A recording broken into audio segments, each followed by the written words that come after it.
président de la CAF, la Confédération africaine de football, a été arrêté à Madamad et est entendu par la brigade financière à Paris. Benoît Perrochet, vous nous avez rejoint et vous Bonjour, avez des Julien. précisions. Oui, il a été arrêté aux alentours de 8h30 ce matin, effectivement, à son hôtel de Berry, par l'Office central de lutte contre la corruption et les infractions financières et fiscales. Le président de la CAF qui aurait été placé en garde à vue, il serait entendu au sujet d'un contrat rompu unilatéralement avec l'équipementier Puma et la signature d'un autre contrat avec un autre équipementier, le français Technical Steel, basé dans le sud de la France. L'arrestation d'Ahmad Ahmad qui intervient alors qu'il se trouvait à Paris, vous le savez, pour assister au congrès de la FIFA qui a abouti hier à la réélection du président Gianni Infantino.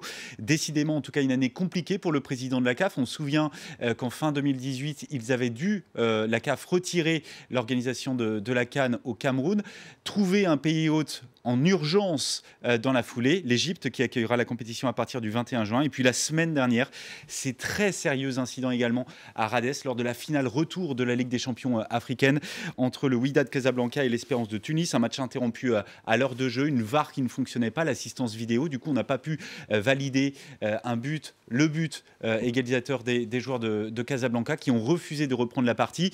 S'en est suivi 1h30 de discussion, de palabres sur le terrain entre joueurs, entre staff, entre officiels. Le président de la CAF, Ahmad Ahmad, qui était présent à cette rencontre, est même descendu sur la pelouse pour tenter de trouver une issue.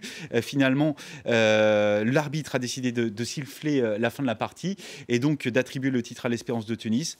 Hier, la CAF s'est réunie et après des heures de discussion, là encore visiblement houleuse, elle a décidé de faire rejouer ce match retour. Où et quand, ça on ne sait pas encore, ce sera en tout cas après la CAN. Reste à déterminer maintenant le lieu et le score du match aller, un partout entre les deux clubs, lui, reste maintenu. Merci beaucoup Benoît.